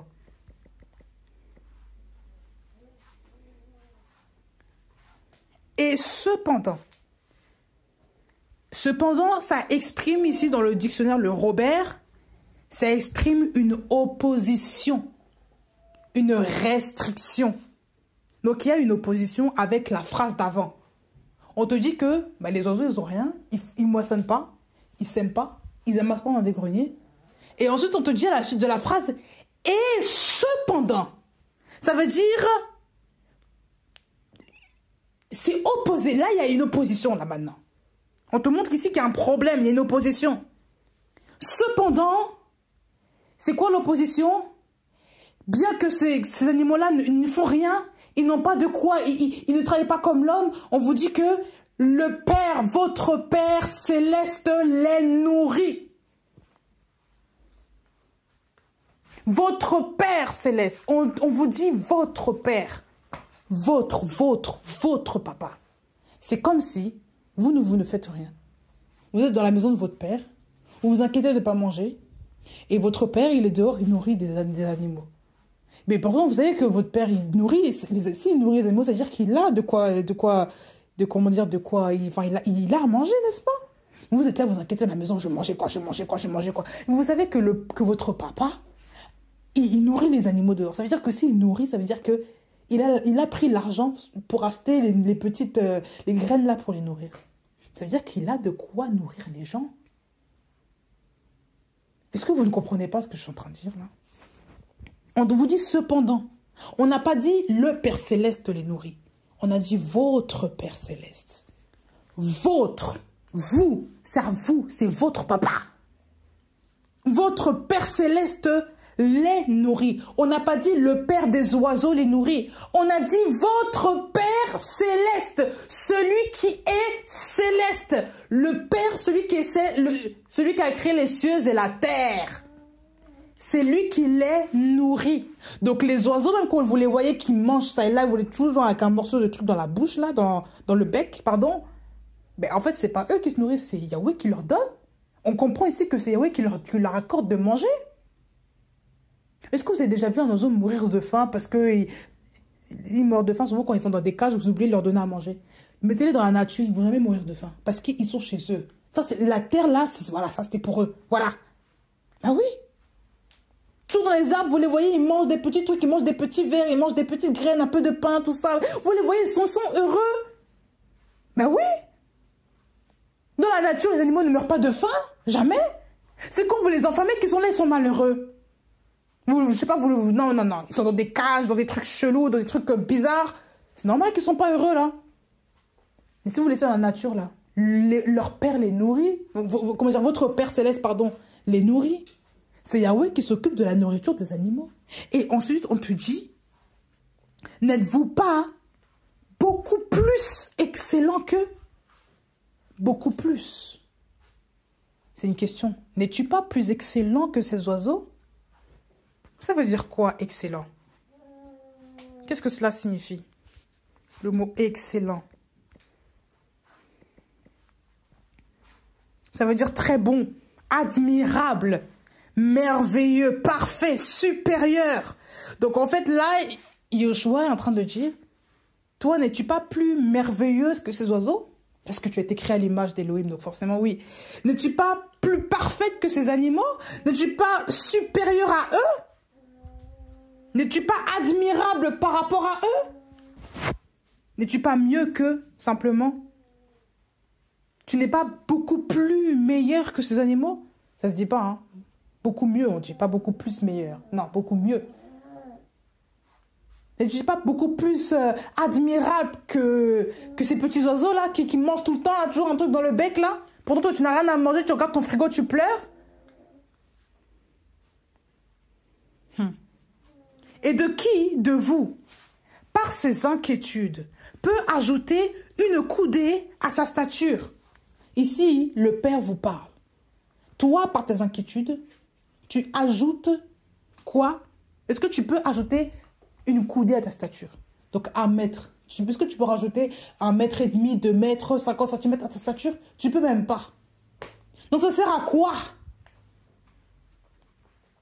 Et pourquoi, là, il ne fait que poser des questions à l'homme. Là, ici, il questionne l'homme. Il est en train de mettre l'homme face à lui-même. N'es-tu pas mieux que ces oiseaux-là? Pourtant, regarde les oiseaux. Ils mangent, mais toi, n'es-tu pas meilleur qu'eux? Est-ce que tu peux ajouter une coudée à ta stature? Autre question. Et pourquoi, encore il dit, et pourquoi vous inquiétez au sujet du vêtement? Donc encore il te dit, pourquoi toi tu penses que tu peux faire ça? Tu penses que tu peux grandir en t'inquiétant? Et pourquoi tu t'inquiètes au sujet du vêtement? Pourquoi? Pour quelle raison? Ah, parce que je vais avoir froid, tout ça, machin. Verset 28, il nous dit encore, examinez soigneusement comment croissent les lys des champs. Ils ne travaillent ni ne filent. Il dit ici, examinez soigneusement comment croissent, comment grandissent les lys des champs. Donc il y a des plantes des champs qui s'appellent les lys des champs. Il a dit, examine, observe attentivement, soigneusement, sois dans l'attention, médite, réfléchis sur comment est-ce qu'ils grandissent, comment est-ce qu'ils croissent. Et il dit, ils ne travaillent ni ne filent. Ils ne travaillent pas. Ils ne filent pas parce qu'à l'époque, ils ont filé pour faire les tissus, tout ça. Ils ne travaillent pas. Ils n'ont pas d'entreprise pour faire les vêtements, tout ça. Cependant, encore une fois, le cependant intervient. Donc une opposition. Ils ne font rien, mais une opposition. Je vous dis que Shlomo, donc Salomon, Shlomo même dans toute sa gloire, n'a pas été vêtu comme l'un d'eux. Shlomo, c'était le fils de David qui avait reçu la sagesse qu'il avait demandé à Yahweh, et Yahweh lui a donné beaucoup de biens. Il n'a pas donné que la sagesse, mais aussi beaucoup de biens, beaucoup de maisons, toutes ces choses. Quand vous lisez Ecclésiaste, vous comprenez en fait la richesse de Salomon. Même dans le livre des rois, tout ça, vous comprenez quelle était la richesse de Salomon. On comprend, il y a beaucoup de passages. Ce roi était extrêmement riche. Mais oui. Et ici, Yoshua dit, il affirme, vous vous rendez compte, on parle du roi Shlomo, le fils de David qui avait reçu tellement de biens. Il dit, cependant, je vous dis, c'est pas les autres, c'est je vous dis, c'est lui qui parle, que Shlomo même, dans toute sa gloire, waouh, cet homme-là qui était tellement influent, on vous dit qu'il n'a pas été vêtu comme l'un d'eux. Ça veut dire que ses vêtements, c'était rien à côté des vêtements de ces plantes, des champs. Je ne sais pas si on se rend compte. Et on vous dit ici, mais si Elohim habille ainsi l'herbe des champs, qui est aujourd'hui et qui demain est jetée au four, ne le fera-t-il pas à bien plus forte raison pour vous, gens de petite foi? On vous dit encore que c'est qui habille ces lys des champs? c'est Elohim. Donc Elohim, avant, il a nourri les oiseaux et il habille. Waouh! Donc on voit que c'est qui s'occupe de l'humain? C'est Elohim. On vous dit ici que, mais si Elohim habille ainsi l'herbe des champs, qui est aujourd'hui et qui demain est jetée au four, ne le fera-t-il pas à bien plus forte raison? Encore quelque chose qui accentue bien plus forte raison. C'est pas, il le fera bien plus, comment dire, il fera aussi pour toi, de la même manière qu'il l'a fait. Non, bien plus forte raison. Bien plus forte, beaucoup plus pour les oiseaux. Et ici, bien plus forte raison pour vous. Gens de petite foi. Bien plus forte. Beaucoup plus, tout à l'heure. Et il dit ensuite au verset 31. Ne vous inquiétez donc pas en disant, que mangerons-nous? Ou que boirons-nous? Ou de quoi serons-nous vêtus? Les gens aujourd'hui n'ont plus la foi. Pourquoi? Parce qu'aujourd'hui, nous sommes dans un système qui est tellement oppressant. En fait, on est éloigné de la parole. On n'a pas mis Elohim au commencement. On a oublié Elohim. Voilà pourquoi on stresse, on est agité. Et oui, c'est parce qu'on n'est plus dans le Bereshit, là. Parce que le commencement, c'est Elohim. Là, on est sorti du Bereshit. Voilà pourquoi on est agité, on est stressé. On s'inquiète pour tout et n'importe quoi. On pense que c'est normal. On prend une décision, après on change, après on en prend une autre, après on stresse parce qu'il n'y a pas de décision, parce que, je sais pas, finalement, on a un blocage, on est là, on n'est pas bien. La vie, déjà, est une épreuve. Vous voulez encore vous racheter d'autres épreuves. Alors qu'Elohim est le repos, il vous dit qu'il ne faut pas s'inquiéter. Vous voulez encore vous racheter d'autres. Il faut vous inquiéter de tout et de rien. Vous avez rien compris, vous ne lisez pas l'évangile. Mais oui, on a des problèmes aussi, nous les humains, là. Tout le temps, on s'inquiète. Ça, c'est un grand problème que nous, les humains, on a. Ça, c'est un classique. On s'inquiète. Je me rappelle quand j'étais enceinte. J'étais dans la salle de bain, le bébé bouge. Tout d'un coup, il ne bouge plus. Je me disais, mais qu'est-ce qui se passe? Je lui parle, je touche le ventre. L'enfant ne bouge pas pendant un temps. J'ai dit, mais Seigneur, qu'est-ce que c'est? J'ai commencé, c'était la fin de la grossesse. Hein. J'ai commencé à paniquer, pleurer dans tous les sens, donner des coups sur le ventre. Le Seigneur me dit, mais oh, calme-toi, il dort là. Il dort. Le petit dort, qu'est-ce que c'est? Pourquoi tu t'agites comme... C'est comme si le Seigneur me regardait avec un air un peu grave. Je me dis, soucieux, genre, mais qu'est-ce que... Pourquoi tu fais tout ça là? C'est quoi cette agitation là? J'ai dit, Seigneur, mon bébé. Le Seigneur me dit, mais l'enfant, il dort, c'est tout. Et peu de temps après... il commence à bouger. Je dis, ça va. Le Seigneur me dit, mais c'est quoi? C'est comme si le Seigneur te dit, est-ce que c'était même utile de s'inquiéter comme ça? L'agitation. Et comme parfois on a peur parce que ça commence à faire long le temps, on se dit, voilà, moi j'ai accouché à J+4, hein, pour info. Donc déjà, ils savaient même pas, eux pensaient que c'était J+2, ils voulaient me déclencher. Le Seigneur a dit, non, pas de déclenchement. Je devais repartir l'après-midi, l'enfant, il perd des os, voilà. Alors que eux voulaient eux-mêmes percer la poche des os à l'hôpital. Mais le Seigneur en a dit autrement. Oui, parce que c'est le Seigneur qui sait quand l'enfant doit arriver ou pas. C'est pas les hommes. Eh oui. Moi, au départ, je me disais, est-ce que je déclenche ou pas? J'ai ressenti une mauvaise conviction. Je me dis, non, le Seigneur ne veut pas de ça. Je ne crois pas. Donc, je vais attendre. J'étais impatiente, oui, parce que c'était lourd, ça pesait. Les gens se posaient des questions. Voilà, enfin, la date, l'arrivée de l'enfant passait, tout ça. Mais comme c'était le premier, je m'inquiétais beaucoup. Mais le Seigneur me dit, non, mais là, il n'y a rien. Il faut laisser l'enfant arriver par lui-même. On ne déclenche pas les enfants. Qu'est-ce que ça veut dire, ça? C'est quoi, ça? Donc, comment dire? Donc, l'homme est l'Élohim de l'enfant? Non. Il n'y a qu'un seul Elohim. Il n'y en a pas 10. Il n'y en a pas 2. Même pas deux. Il n'y en a qu'un seul. Il n'y a qu'un seul véritable elle, là. Ben oui, celui qui donne les enfants, là, c'est lui. C'est pas les autres. Ils ne peuvent même pas créer les autres, là. Ils ne peuvent même pas parler, même. Le Seigneur est le seul elle. Ben oui, j'avais un rendez-vous pour me faire déclencher. Non. L'enfant a décidé de sortir avant. On a dû courir à l'hôpital parce que, voilà. Et quand c'est Elohim qui décide, même les humains sont contredits dans leur plan.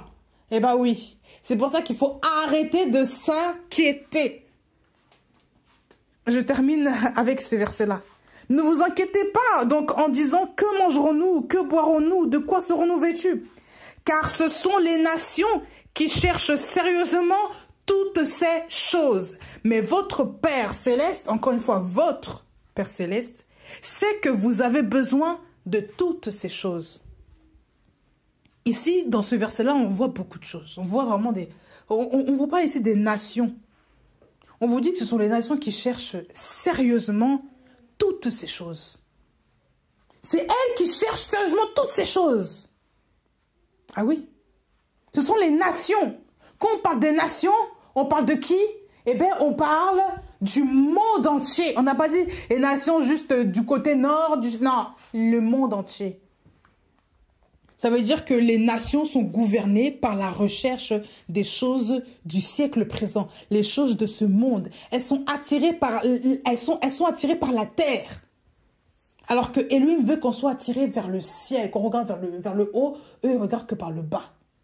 Parce que eux, leur vision c'est terrestre. Nous, notre vision est céleste. Eux, leur père, eux, ils n'ont qu'un père physique. Nous, notre père, on sait qu'on a un père physique, mais on sait aussi qu'on a un père céleste.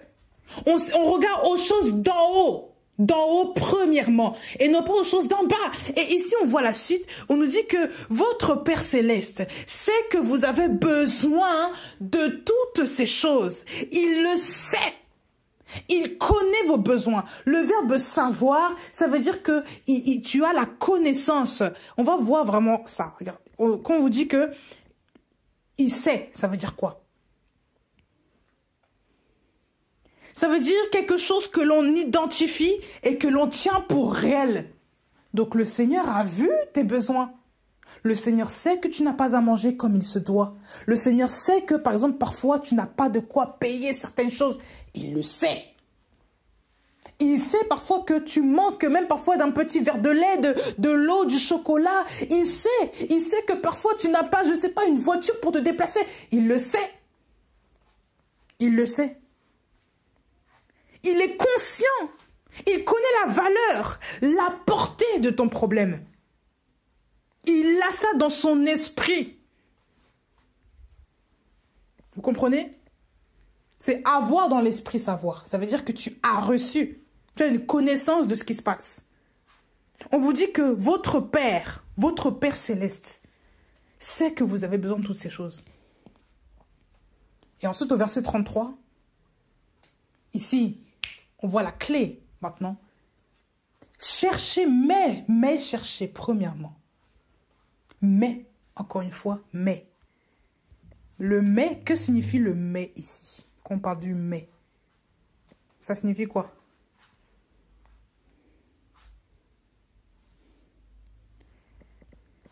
Ah. Mais qui est une conjonction, ça marque encore une fois l'opposition. Donc c'est au même titre que cependant, il y a toujours une opposition. Vous voyez pas qu'il y a une opposition de recherche ici?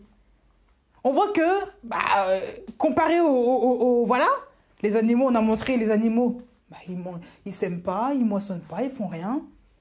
Et pourtant, ils mangent, leur père les nourrit. Et on voit ensuite qu'il y a des listes des gens qui sont habillés, que c'est le père qui les habille. Et on voit que c'est le père qui fait cela. L'opposition, c'est le père. Donc on voit ici deux contrastes. On voit le contraste du monde, les gens qui cherchent les choses du monde, et on voit ce que le père fait. On voit les œuvres du père. Donc ici, c'est le mot « mais » introduit une idée contraire. C'est pour ça qu'il faut bien lire la parole pour comprendre. Le mot « mais », c'est le contraire de la pensée qui était avant, de l'idée qui était avant. Donc on vous dit qu'avant, les nations, elles cherchent ces choses-là. Elles font tout pour avoir ces choses-là. Et on vous dit ici, mais, opposition. Le contraire, c'est quoi? Cherchez premièrement le royaume d'Élohim et sa justice. Et toutes ces choses vous seront ajoutées. Pourquoi est-ce qu'on parle ici d'ajout? Quand tu dis que j'ajoute ça, ça veut dire que déjà, il y a quelque chose qu'il y a. D'accord? Mais si on dit j'ajoute, c'est pas genre tu as ça déjà comme fondement. Ça veut dire que c'est quelque chose que tu as en surplus. C'est quelque chose qui dépasse.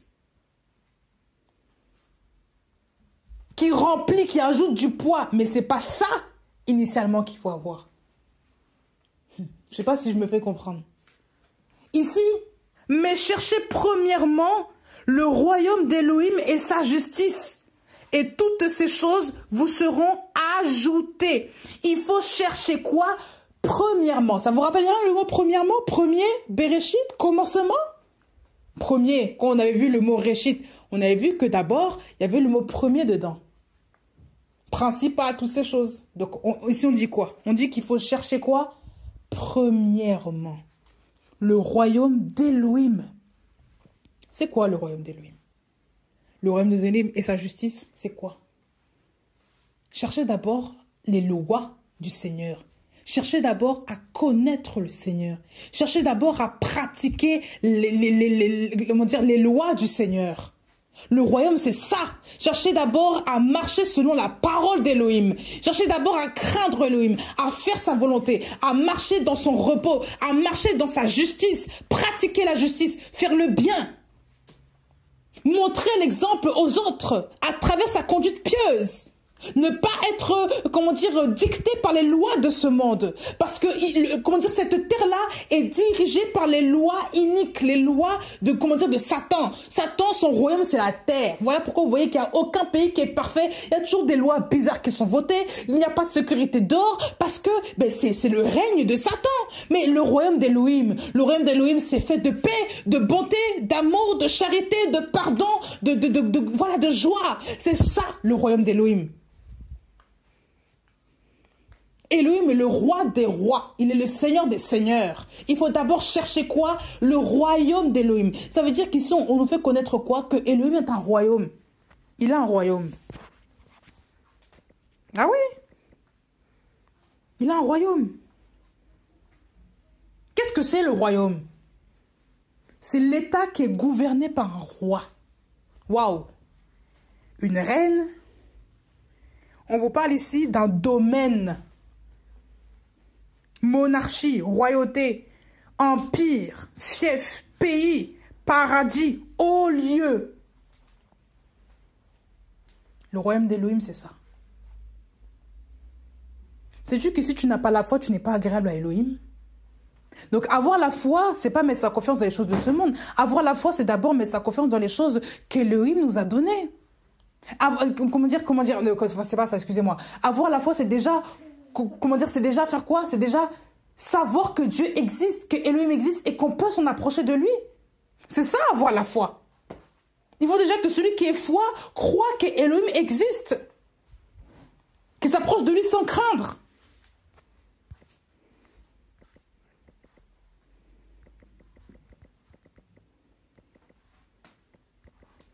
Ben oui.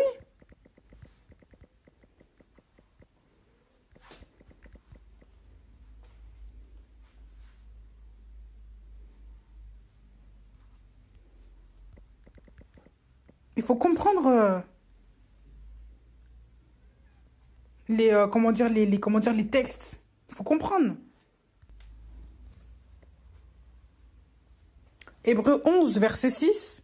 Or, il est impossible de lui être agréable sans la foi. Car il faut que celui qui s'approche d'Élohim croit que celui-ci est et qu'il est le rémunérateur de ceux qui le cherchent. Il est impossible de lui être agréable par la foi. Sans la foi. Impossible. Ce que Elohim veut, c'est d'abord que tu crois en lui. Et ensuite, tout va y découler. Et croire en lui, d'abord, c'est de savoir qu'il est. Il y a des gens qui oublient que Elohim est, qu'il existe. Ils oublient que Elohim est Elohim. Ils oublient que c'est lui qui a créé le ciel, la terre, toutes ces choses-là qu'on veut manger. Ils oublient. Ils s'inquiètent des choses de ce monde. Ils sont dans l'effervescence tout le temps. Ils oublient qu'Elohim est le un. Elohim est le premier. Ils ont oublié que Elohim est là.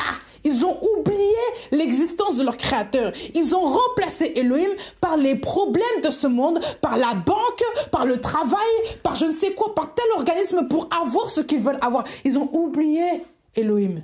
C'est pour ça ils ont chaud, ils transpirent, ils ne comprennent pas. Ils croient que la mort c'est demain. Pourquoi? Parce que pour eux, ils n'ont plus, la foi là c'est... Et le contraire de la foi, c'est quoi? Mais c'est la peur, c'est le doute, c'est l'abandon aussi. Il y a des gens qui abandonnent des projets parce qu'ils ne voient pas le bout, parce qu'ils se disent, mais non, mais ça pour moi, ça ne peut pas exister. Mais non, c'est pas possible. Ils ont abandonné Elohim parce que Elohim leur a donné quelque chose, mais comme ils ne voient pas le bout, ils ont commencé à se laisser envahir par toutes sortes de pensées. Les problèmes les ont engloutis. Donc là, ben voilà. Ils ont abandonné ce qu'ils avaient commencé. Il y a des femmes qui devaient se marier avec des hommes, elles ne sont pas parties jusqu'au bout. Pourquoi? Parce qu'elles ont entendu d'autres personnes les décourager face à cet homme, face à cela. Elles ont écouté les gens. Au lieu de continuer à persévérer, à prier pour cet homme, elles ont préféré laisser le mariage en parenthèse et préféré écouter des personnes qui elles-mêmes n'ont même pas la révélation de ce qu'Elohim leur a dit. Enfin, dit soi-disant selon elles. Elles se prennent pour les prophétesses de tout le monde, mais elles oublient en fait, elles ne gèrent même pas leur propre vie, mais elles veulent gérer la vie de tout le monde. Et vous écoutez des gens comme ça. Vous prêtez l'oreille à des gens comme ça qui détruisent vos vies, qui vous affaiblissent et qui vous enlèvent la foi. Ils ôtent même le moindre espoir en vous. Et vous voulez écouter des gens qui vous balancent des sornettes, des salades. Hein? Comment voulez-vous avancer avec des personnes qui vous disent toujours le contraire de ce que Elohim vous dit? C'est impossible en fait.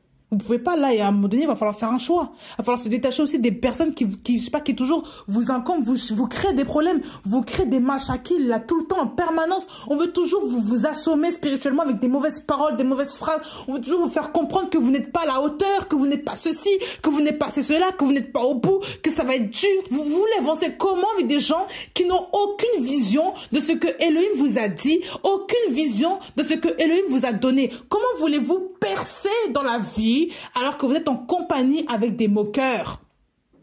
Des gens même qui ne savent même pas que Elohim existe. Ils se disent être chrétiens, mais dans leur vie, on voit aucun fruit de la présence d'Elohim. On ne voit pas de ça. Ils se moquent d'Elohim. Pourquoi? Parce qu'ils sont juste adhérents à des églises, mais ils ne sont pas des fervents disciples de Yoshua. Non. Ils sont disciples de eux-mêmes. Je ne suis pas disciples des hommes. Ils suivent les tangentes, les tangentes économiques, ils suivent, je sais pas quoi, la mode, les créations des gens, mais ils suivent jamais Elohim. Ils se basent sur ce qu'ils voient, comme les gens, comme les nations. Hein? Mais ils se basent jamais sur ce que Elohim dit. Ils ont oublié Elohim, ils ont mis Elohim ailleurs. Ben oui. Ils sont là, ils ne jurent que par leur pape, leur prêtre, soi-disant, leur pasteur, etc. Des faux pasteurs qui prennent tout leur argent, c'est eux, voilà. Ils préfèrent se perdre avec des gens parce qu'ils sont entourés des personnes. Ils préfèrent être entourés des gens, même si c'est des moqueurs, ils préfèrent ça que d'être entourés des véritables enfants de Dieu pour pouvoir avancer. Non, ils veulent toujours avancer avec des personnes qui, je sais pas quoi, qui critiquent, qui mentent, qui découragent, parce qu'ils aiment l'ambiance. Ils aiment toujours être en groupe, en compagnie. Comment voulez-vous avancer si vous n'êtes déjà pas sûr de marcher sur une voie ferme? Vous allez branler, vous allez tomber. On n'avance pas avec des moqueurs, on n'avance pas avec des disciples de Satan. C'est pas possible ça. Ou des disciples de l'égarement, de l'errance. Il y a des gens qui ne savent même pas où ils vont. Je sais pas, c'est eux qui donnent des conseils sur votre vie. Vous écoutez des gens comme ça. Au lieu d'écouter Elohim, celui qui crée le ciel et la terre, celui qui a créé toutes choses. Vous voulez écouter des hommes qui ne connaissent même pas, qui ne vous ont même pas mis au monde parfois. Et même si cette personne-là t'a mis au monde, est-ce que c'est elle qui t'a créé dans ton ventre? Est-ce que c'est elle qui a formé les plans, les projets pour toi? Elle ne savait même pas il ne savait même pas à quoi tu allais ressembler quand tu allais sortir du ventre. Alors comment cette personne-là aujourd'hui peut te contrôler, peut te diriger maintenant sur toute ta vie entière? C'est pas normal. Il y a des gens, il faut arrêter de les écouter, il faut arrêter de prêter toujours l'attention, même l'oreille à ces gens-là. Ils vous perdent. Et pire encore, les amitiés, encore les parents, et à un moment donné, ça s'arrête. Mais les amitiés, là, il y a des gens, ils sont toujours amis avec des moqueurs, du matin du 1er au 30, il y a toujours un ami qui va leur dire les choses, et eux, ils suivent. Parfois, il faut savoir s'affranchir de certaines compagnies pour pouvoir avancer avec le Seigneur. C'est ça aussi, être disciple de Yoshua. C'est savoir renoncer aux mauvaises compagnies, aux mauvaises éducations. On n'accepte plus maintenant les gens qui veulent nous mentir. On n'accepte plus maintenant les gens qui veulent nous induire en erreur. Les gens qui veulent absolument nous trahir, qui font les choses juste pour que nous nous perdions. Ou que nous soyons comme eux. On veut suivre le Seigneur. Être un disciple de Yoshua, c'est le suivre. C'est le mettre à la première place. Le mettre d'abord dans le premier, comment dire, à la première place de ton cœur. Il y a des femmes qui se réveillent le matin, au lieu de penser au Seigneur, elles pensent déjà aux enfants, à la nourriture, mais c'est pas ça l'évangile. Comment voulez-vous réussir votre vie si Elohim n'est pas le commencement? C'est impossible. Quitte à ce que le ménage attende, il faut que le ménage attende qu'Elohim soit le premier. Il faut arrêter de se moquer des gens un peu là. Il y a des gens qui n'aiment pas le Bereshit, ils n'aiment pas le commencement, ils ne veulent pas de Yehoshua dans leur vie. Voilà pourquoi ils ont tellement de problèmes. Rien ne va, la santé ça ne va pas. On voit même que le corps est fatigué parce qu'on travaille en désordre. La place d'Elohim, il n'y en a pas. Elohim n'a pas de place dans la vie de ces gens. Vous vivez comme les nations, vous vous accoutumez à vivre comme eux. Voilà pourquoi vous n'arrivez pas. Voilà pourquoi votre vie spirituelle, c'est la dégringolade. Vous êtes laissé envahir par les soucis. Comment voulez-vous que Elohim même vous exauce? Parce que vous n'êtes pas agréable. Là, vous marchez selon les pas de ce monde. Il n'y a pas la foi. C'est normal. On galère. On a peur. Hein? C'est normal. On vous dit bien ici qu'il est impossible de lui être agréable sans la foi. Et tout à l'heure, on a vu que Yehoshua dit de ces gens qui sont des gens des petites foi. Quand il parle de ces gens je sais pas, des gens qui s'inquiètent, qui s'inquiètent de trucs de rien. Ce sont des gens de petite foi. Mais oui. Mais oui. Vous trouvez ça normal? Elohim vous dit qu'il faut lui être agréable. Mais pour ça, il faut avoir la foi. Parce que sans la foi, tu ne vas pas percer. La foi en Yehoshua. Le premier à rechercher, ce n'est pas l'homme de ta vie. La première chose à rechercher, ce n'est pas une maison. Ce n'est pas ton accoutrement, ton prochain habitat, ton habitat actuel. Ce n'est pas une position à avoir au travail. Ce n'est pas la maternité. Ce n'est pas... Non, c'est Elohim. On ne met pas la charrue avant les bœufs. Non. On ne met pas Elohim, on ne met pas les choses avant Elohim. Jamais de la vie. Non. Il faut savoir placer les choses, mettre les choses à leur place. Et Elohim ne se place pas. Il doit être à cette place. Parce qu'il s'appelle le premier. Il s'appelle le commencement. Il s'appelle le commencement. Vous comprenez? Il n'est pas à mettre en second plan si l'homme veut ou pas. L'homme décide de ce qu'il... Non, ça ne se fait pas. Quand il te réveille le matin, il te donne le souffle de vie. Sache que c'est lui qui te donne ce souffle de vie. Donc juste à cause de ça, déjà, comprends déjà l'enseignement qu'il te donne la vie. Donc c'est à lui que doit revenir toute ta vie aussi. Tu vois, c'est ça l'échange, c'est ça. Il y a des gens qui ne saisissent pas la pensée de l'Éternel. Ils ne saisissent même pas cette pensée-là. Ils sont là, ils vagabondent, ils sont là, ils courent après tellement de choses, mais ils oublient le Bereshit, ils oublient ça. Parce qu'ils ne savent pas. Ils ont oublié Elohim. Où est-ce que vous mettez la place? Où est la place de notre Elohim, de notre Créateur? Créateur de notre vie, qui a des projets de paix, de bonheur pour nous. Où est-ce qu'il est, ce Créateur? On l'a laissé loin là-bas et on se dit être chrétien. On est là, on adore en désordre. On a peur. En fait, on adore parce qu'on a peur. On n'adore pas parce qu'on veut Elohim. On adore parce qu'on a peur. C'est ça le problème. Parfois même on prie parce qu'on a peur. On prie parce qu'on a des secousses, on a des représailles. Oh là là. On prie parce que Satan nous attaque. Parce qu'on a peur. Mais est-ce qu'on prie pour Elohim? Est-ce qu'on dit même, est-ce qu'on fait même des actions de grâce à Elohim? Elohim, je t'aime, merci. Non. On veut pas parce qu'on a peur. Donc on prie, on fait des prières de kung-fu spirituel. Hein? On fait des prières de bagarre spirituelle. Je chasse cet esprit. Je chasse. Alors tu n'as même pas compris que le problème, en fait, c'est toi. Parce que tu as peur. Tu as peur des sorciers, tu as peur des démons, tu as peur, je sais pas, qu'on te vole ton mari. Donc forcément, l'esprit impur, il joue avec ça, bien que tu aies chassé cet esprit-là. Mais c'est pas une raison quand même pour toujours prier en désordre, commencer à déclarer des choses. Mais attends, vous êtes quand même sanctifié, non? Et à un moment donné, je pense qu'il faut connaître un petit peu sa position, là. Il y a des gens quand même, ils prient en désordre, ça faut le dire. On ne prie pas parce qu'on a la pression de prier. On ne prie pas parce que, soi-disant, on a vu un démon, on a peur. On ne prie pas comme ça. Il faut avoir l'assurance de d'où tu viens. Tu vois, c'est ça l'origine. Le Béréchit, tu viens d'où? Tu viens d'où? Les gens du, comment dire, les gens du monde, eux, ils s'inquiètent de tout. Ils sont là, ils voient un fantôme, ils ont peur. Ils crient, ils appellent des charlatans. Ils ont peur, ils sont paniqués parce qu'ils connaissent pas Elohim. Ça, c'est, on peut comprendre, on peut tolérer, voilà, on se dit, bon, ils connaissent pas le véritable elle, ils connaissent pas le véritable créateur. C'est normal, ils ont peur comme ça. Mais toi, enfant de Dieu, enfant du roi des rois, fille de Sion, fille de El Elyon, fille du Très-Haut, tu as peur des démons, tu as peur des sorciers, tu as peur du vaudou, de je ne sais quoi. Toi,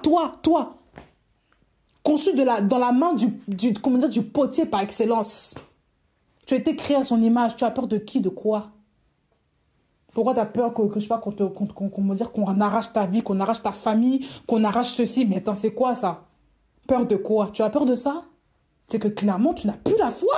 Tu l'as perdu, tu l'as laissé à quelqu'un. Hein?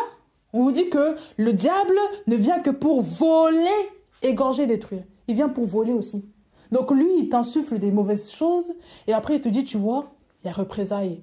Tu vois, voilà. Donc attention, hein, on te menace. Ah, attention. Donc toi, tu vas faire quoi? Tu vas avoir peur. Donc tu vas commencer à vouloir dire, la prière ne marche pas, je vais commencer à renforcer par la prière. Et le diable va s'amuser avec ça. Il va prendre ton image ou l'image de quelqu'un, il va commencer encore à te pulvériser des mauvaises pensées. Tu vas penser encore que ça, c'est l'ennemi qui t'attaque, qui comment dire, la prière n'a pas marché, donc tu vas continuer. Tu vas, comment dire, non. Tu kung fu spirituel. Tu attaques pourquoi? Yoshua a déjà vaincu, il a déjà triomphé à la croix. Tu veux battre pourquoi? Si tu parles au nom de Yoshua, l'esprit s'en va, il ne peut même pas rester. Il ne peut pas, parce qu'il n'y a pas de... Hein, c'est interdit. Interdit. On ne touche pas les enfants du Père. Et si le Père le permet, c'est sous ordre du Père. Ce n'est jamais sous ordre du démon lui-même. Donc si le Seigneur permet que tu aies une adversité dans ton couple, dans ta famille, etc., ben, lui, il a donné la permission. Mais ça ne veut pas dire qu'il a l'origine, non. D'accord? Parce que sinon, le diable, il aurait déjà détruit toute la terre, voilà, et puis il ne demande pas la permission à Yahweh, non. On a vu ça avec Job. Il a dit, laisse-moi un peu l'attaquer, Job, tu verras s'il va te craindre. Il a dit, vas-y, il a donné l'autorisation. Donc, s'il y a des démons dans votre vie, dans votre famille, machin, ben, certes, ils attaquent, mais il y a une autorisation, là. Donc, si vous chassez au nom de Yoshua maintenant, c'est fini tout ça, là. Mais non, c'est fini. Vous êtes là, vous chassez les démons, mais c'est fini. Les démons peuvent résister. Est-ce qu'ils peuvent résister même à Yoshua? À moins que toi-même tu ouvres la porte, voilà. Est-ce qu'eux, ils peuvent résister à Yoshua? Donc, il faut avoir une connaissance. Tu vois, il faut savoir qui nous sommes. Ça, c'est très important, l'identité. L'identité est très, très importante. L'origine de nous-mêmes, comme on l'a vu au départ. Notre origine, c'est Elohim. Ce n'est pas je sais pas quoi, un Dagon ou un Moloch ou un Baal. Mais non, Astarté, c'est pas ça notre origine. On vient pas de là. Notre origine, c'est Elohim. On est fils et enfants d'Elohim. Il nous a engendrés. Attention, il ne faut pas l'oublier. Nous sommes ses enfants. Si nous, en tant qu'humains, on ne peut pas permettre, on ne peut pas vouloir voir notre enfant être maltraité par un autre, alors imaginez-vous le Père Céleste, qui est encore plus amour que l'être humain. Peut-il voir ses enfants être détruits comme ça par la destruction sommaire? Attention, que même, je sais pas, voilà. S'il laisse passer, c'est parce qu'il veut nous enseigner, il veut nous faire comprendre quelque chose. Mais ce ne sera jamais pour nous détruire. Parce que le Père n'est pas mauvais, n'est pas méchant. Non!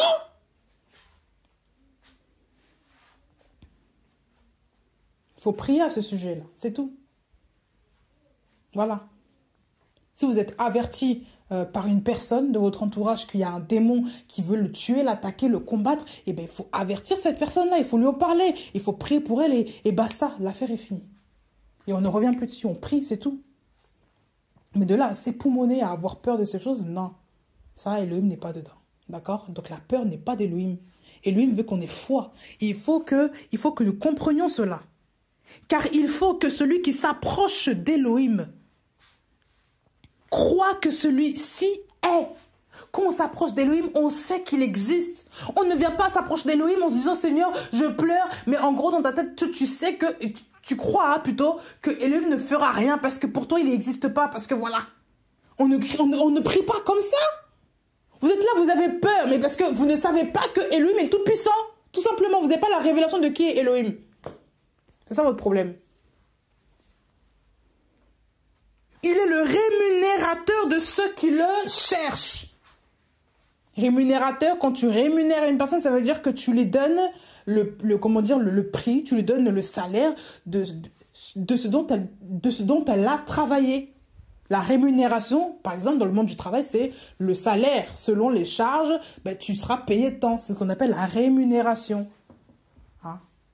Et donc, le Seigneur est le rémunérateur de ceux qui le cherchent. On vous dit ici, ceux qui le cherchent. Ça veut dire que le royaume d'Elohim est composé d'Elohim lui-même. Donc, si tu cherches premièrement le royaume d'Elohim et sa justice, tu recherches Elohim, donc tous ses principes, tout ce qui va avec et sa justice. C'est ça, Elohim. Et Elohim veut qu'on ait la foi en lui. C'est comme ça qu'on va pouvoir s'approcher de lui. Ben oui. Mais oui, c'est marqué, hein. Il faut que celui qui s'approche d'Elohim croit que celui-ci est. Donc d'abord, quelle est la première chose? L'en-tête de toute chose, eh ben, c'est la foi en Elohim, c'est croire en Elohim. Et on le voit dans le Bereshit 1er toujours que Elohim, c'est quoi? Elohim, c'est quoi? C'est le commencement. Au commencement, Elohim créa le ciel et la terre. Donc si nous revenons dans Matthieu 6, verset 33, on finit avec cela. Mais cherchez premièrement quoi? Le royaume d'Elohim et sa justice. Et toutes ces choses vous seront ajoutées. Ça veut dire que les choses de ce siècle sont des ajouts.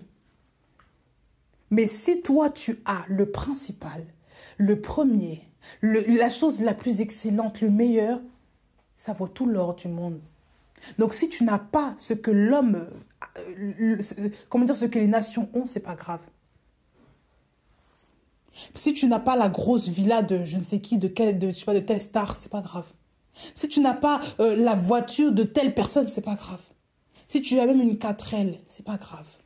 Si tu as une petite voiture parfois qui tombe en panne, qui est fatigante, qui est fatiguée, c'est pas grave. Si tu as une maison, mais cette maison-là est petite, elle n'est pas à ton confort parfaitement, c'est pas grave. Pourquoi? Parce que le plus important, c'est le royaume d'Elohim et sa justice. Il ne faut pas chercher les choses de ce monde, les choses des païens. Cherchez d'abord, premièrement, le royaume d'Elohim. En premier, il faut d'abord chercher ça. Le matin, quand tu te lèves, il faut prier Elohim, il faut le remercier de t'avoir créé, de t'avoir donné le souffle de vie. Il faut passer du temps dans la méditation de sa parole, lui poser des questions, chanter pour lui, s'édifier entre frères et sœurs avec des hymnes, prier les uns pour les autres, aller rendre visite à ses frères et sœurs dans la foi, et même physique, si c'est possible.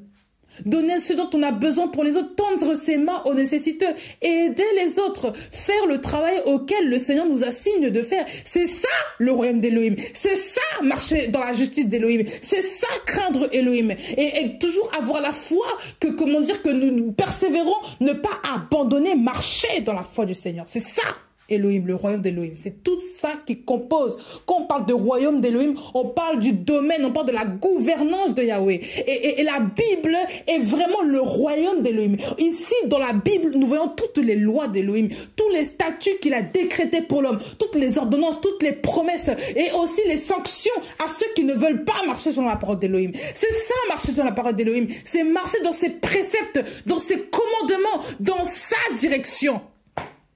Beaucoup de gens ne marchent plus dans la direction du Seigneur. Comment voulez-vous que ces gens-là percent avec le Seigneur? Ils sont égarés. Le Seigneur vous ramène sur le droit chemin parce que Yahushua est le chemin. Voilà. Donc le chemin, la vérité, la vie, la seule vérité, le seul chemin, la seule vie est en Yahushua Mashiach, qui est l'Élohim tout-puissant. Le créateur du ciel et de la terre, c'est lui. Donc, vous n'allez pas faire midi 14, vous allez faire tout le monde entier. Il va toujours vous manquer ce dont vous allez avoir besoin. Parce que le monde déjà est tarissable. Vous ne comprenez pas? Alors que Elohim est intarissable. Quand vous connaissez Elohim, vous allez toujours avoir envie, toujours avoir soif d'Elohim. Vous allez toujours être en quête de chercher le Père. C'est ça Elohim. Chercher le Père. Connaître sa parole, connaître sa volonté, marcher dans sa parole, marcher dans ses pas, faire tout ce que le Père vous demande, faire le bien autour de soi. Dans un royaume, il y a des lois. Dans un royaume, il y a des façons de faire. Et dans un royaume, on ne fait pas n'importe quoi. Il y a une démarche à avoir, il y a une manière d'agir, de se comporter. Le royaume d'Elohim est fait de ça. Il est fait aussi de princes et de princesses qui doivent apprendre à se comporter selon la gouvernance d'Elohim et non pas selon les gens de ce monde, les gens des nations. Ce sont des ajouts, pas des principautés, ce sont des ajouts. Ne vous inquiétez donc pas pour le lendemain, car le lendemain s'inquiétera de lui-même. À chaque jour suffit son mal. À chaque jour suffit sa peine aussi. À chaque jour suffit son labeur. À chaque jour suffit son mal. À chaque jour suffit sa contrainte. Son voilà. Chaque jour. Et on ne doit pas s'inquiéter pour le lendemain. Puisque la parole d'Elohim ici nous dit. Donc nous voyons ici dans d'abord le premier verset. Que c'est Elohim qui crée les cieux et la terre. Le commencement de l'homme, c'est Elohim. Et en fait, le premier, ici en tête, le chapitre, ce sera plus au commencement Elohim. Les parties suivantes, nous les ferons après. Le ciel, créa les cieux et la terre. Mais il faut vraiment comprendre que d'abord, le commencement de tout, de l'homme, des choses, c'est Elohim. On n'a pas dit le commencement du péché, non. Ça, c'est l'homme qui a déclenché le péché à cause de la désobéissance. Parce que le royaume d'Elohim aussi, c'est l'obéissance. C'est obéir. Dans le royaume d'Elohim, les gens obéissent. Dans le royaume d'Elohim, on obéit aux règles du Père. On obéit aux décrets du Père. On fait la volonté du Père. C'est ça, être dans le royaume d'Elohim. On ne fait pas n'importe quoi. Et des gens, ils ne font pas la volonté du Père. Ils préfèrent faire les choses en désordre. C'est normal que voilà, on se retrouve après avec les gens des nations. On ne comprend pas. Non. Là, vous attirez toutes sortes d'esprits de peur, de doute, vous êtes affolés en permanence, vous êtes stressés, vous développez même des insomnies. Et pourquoi? Parce que vous êtes affolés, vous êtes apeurés, vous n'êtes pas dans la paix. Yoshua est le repos de l'homme. Il est le maître du Shabbat, n'oubliez jamais cela. Donc, soyez reposés dans le Seigneur. Que le Seigneur vous apporte ce dont vous avez besoin. Qu'il vous console et qu'il vous donne de l'énergie pour faire ce pourquoi vous êtes sur terre. Qu'il vous donne tout ce dont vous avez besoin pour achever la mission auquel il vous a assigné. Soyez bénis dans le Seigneur Jésus. Amen.